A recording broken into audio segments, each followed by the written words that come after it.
Student and दोस्तों, आज आपके लिए फिर से आपका स्वागत है हमारे यूट्यूब एंड फेसबुक चैनल पर। आज हम आपके लिए लेकर आए हैं MP board class 10 exercise 5.3 question number 5वां। इसके पहले हमने 1 से 4 तक के सभी सवाल बता रखे हैं। जिन दोस्तों बच्चों ने ना देखा हो तो वो जाके देख सकता है। तो हम आज आपको क्वेश्चन नंबर 5 बहुत ही सरल आसान तरीके से सिखाएंगे। तो हमने बोर्ड में क्वेश्चन नंबर 5 लिख रखा है, ठीक। अब हम इसको पहले पढ़ेंगे और समझेंगे, इसके बाद हल करेंगे। तो क्वेश्चन है, किसी एपी का प्रथम पद 5 है, अर्थात कोई एक समांतर श्रेणी है जिसका पहला पद क्या है 5 है, अंतिम पद क्या है 45, यानी कि ए एन का मान है, यानी कि लास्ट पद क्या है 45। इसी को एल के से भी प्रदर्शित करते हैं। योग क्या है 400 है, योग क्या है 400। पदों की संख्या इनकी एन का मान ज्ञात करना है और सार्वांतर यानी कि डी का मान ज्ञात करना है। दो चीजें ज्ञात करना है, ठीक। तो इसको हम लिखेंगे कि हमें दिया ज्ञात क्या क्या है, यानी कि दिया क्या है,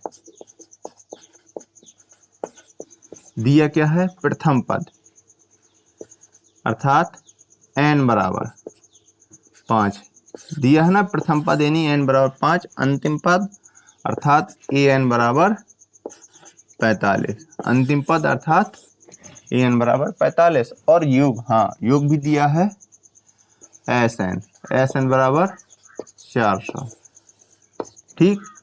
अब हमें ज्ञात क्या करना है ये भी लिख दे रहे हैं ताकि हमें भूलना नहीं चाहिए। एन बराबर ज्ञात करना है और डी बराबर ज्ञात करना है, दो चीजें ज्ञात करना है, एन और डी का मान। एन 4 पदों की संख्या, डी 4 सार्वधातुक, ठीक। तो हमें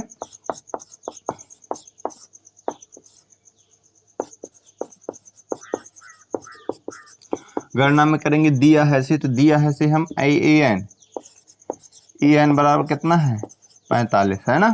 तो ए एन का सूत्र क्या होता है A plus N minus 1 into D बराबर 45 होगा, नहीं होगा। तो ए का मान कितना है हमारे पास 5 लिख देंगे, प्लस एन माइनस 1 इंटू में डी बराबर 45। इस 5 का करेंगे पक्षांतर तो यहाँ बचेगा एन माइनस 1 इंटू में डी 45 माइनस का 5। तो एन माइनस 1 इंटू डी बराबर 45 में 5 जाएगा 40, कितना बचा 40। तो अब हमें डी बराबर निकाल लेते हैं 40 बटे एन माइनस 1। ये डी का मान कितना निकाल आया 40 बटे एन माइनस 1। ये समीकरण 1 बना दे रहे, अर्थात डी का मान हमें कितना प्राप्त हो गया 40 बटे एन माइनस 1। ये हो गया हमारा क्या डी का मान। अब हम पुनः जाएंगे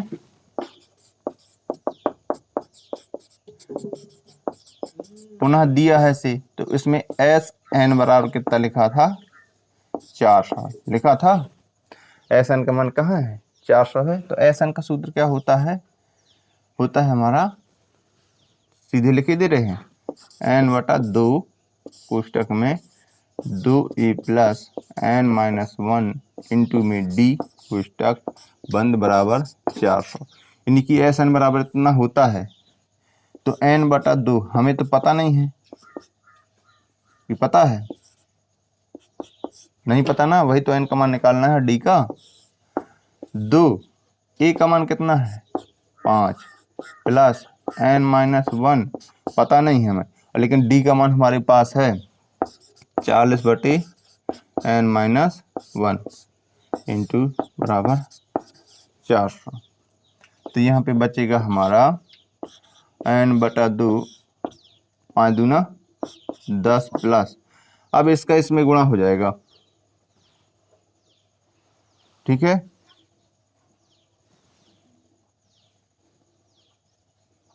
इसके नीचे 1 हो गया,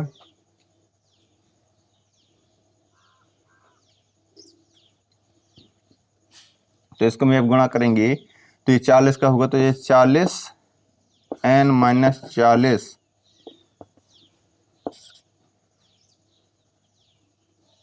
बटे एन माइनस 1।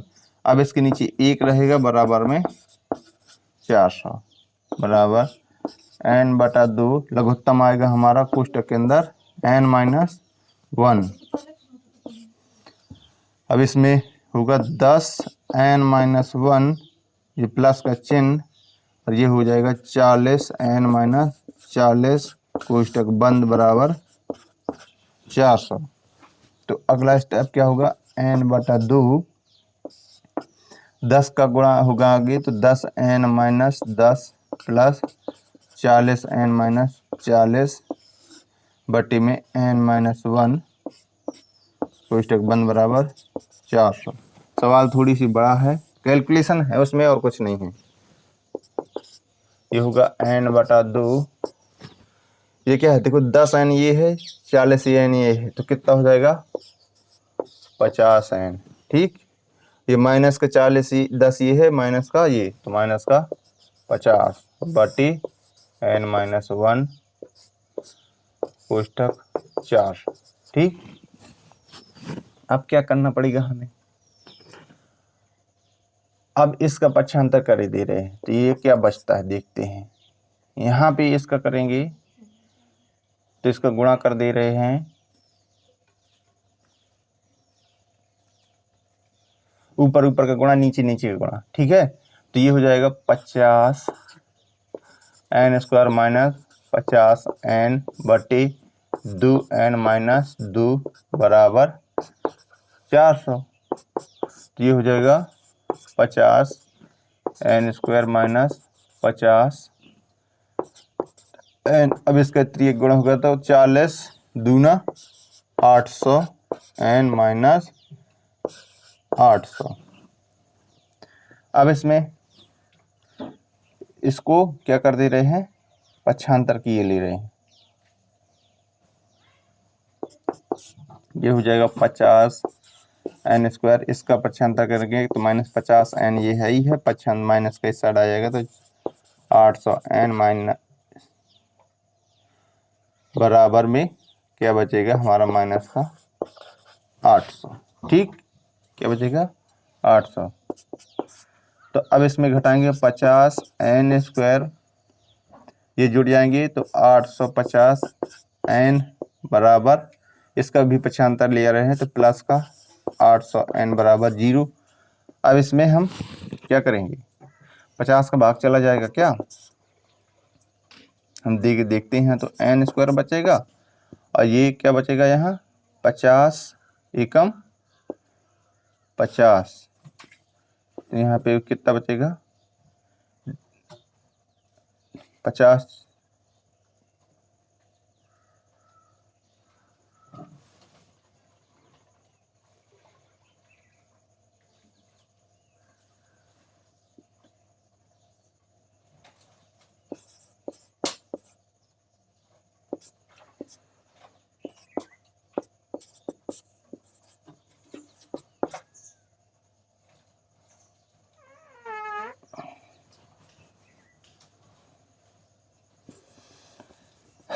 तो इसमें भाग देंगे 50 एकम 50 50, और 5 7 ये यानी कि 50 17, 50 का 17 में गुणा करेंगे तो 17×50 ही हो जाएगा। ठीक है, 17n बचा, n² माइनस 17n, तो यहाँ पे 50 का भाग जाएगा तो 16 पंचे 80, यानी कि कितना बच जाएगा, सॉरी प्लस का चिन्ह, यहाँ पे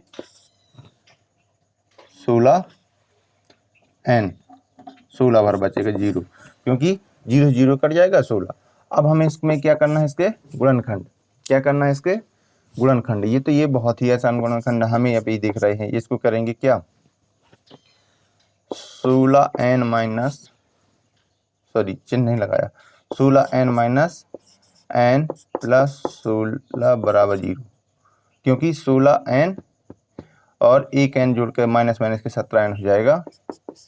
ये हम डायरेक्ट कर रहे हैं, यहाँ पे गुणनखंड करते रहना, ये हो जाएगा कितना, अब इसका कॉमन, इसका कॉमन करना है, इसमें n कॉमन हो जाएगा तो n - 16 बचेगा, इसमें केवल -n का कॉमन होगा, -1 का, तो n - का 16 यहाँ बचेगा बराबर 0। तो ये बचेगा क्या, n माइनस 1 ये हो गया, ये हो जाएगा n माइनस 16 बराबर 0। ठीक, तो इसका बनेगा या फिर से ऐसे होगा ना, या फिर से होगा। तो ये होगा n माइनस 1, ये हो जाएगा, सॉरी इसमें लाइन खींचेंगे, ये हो जाएगा n माइनस 1 बराबर 0, ये हो जाएगा n माइनस 16 बराबर 0। तो n बराबर कितना प्राप्त हो गया 16, यहाँ n बराबर प्राप्त हो गया 1। तो इसको छोड़ने पर बोलो क्यों, क्योंकि n का यानी पद पहले n1 यानी कि n पद यानी कि केवल एक ही पद होगा, ऐसा तो हो नहीं सकता, क्योंकि श्रेणी में पहले से कितने पद दिए हैं, बहुत सारे पद दिए हैं। ठीक है, तो ये n का मान कितना हमें प्राप्त हो गया 16, n का मान प्राप्त क्या हुआ 16। अब हमें d का मान और निकालना है, तो यहाँ पे लिखेंगे n का मान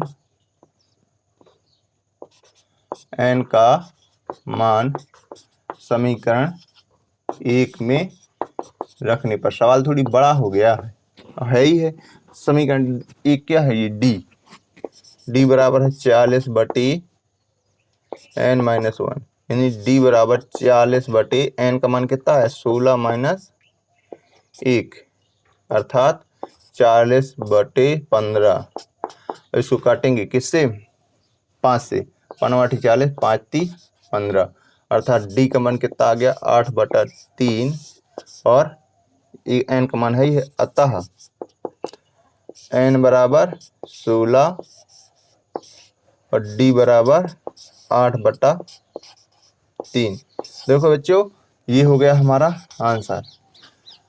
हमें भी ये पता नहीं था कि ये आएगा कि नहीं आएगा, लेकिन ये होता है सही और बिल्कुल सटीक तरीके से कार्य करने पर। किसी भी नियम को फॉलो, मतलब हर एक नियम को फॉलो करो, कोई भी बात का उल्लंघन ना करो। जहाँ जो चिन्ह आता है, जहाँ जो कैलकुलेशन होती है, वैसे आप करते जाएंगे तो आसानी से उत्तर हमें प्राप्त हो गया। n का मान 16, d का मान 8 बटे 3। तो इस प्रकार से क्वेश्चन नंबर 5 में हल हो गया 5.3 का। अब हम करेंगे 6वां सवाल, वो भी नेक्स्ट वीडियो में। तब तक के लिए आप हमारे साथ बने रहें। जय हिंद, जय भारत।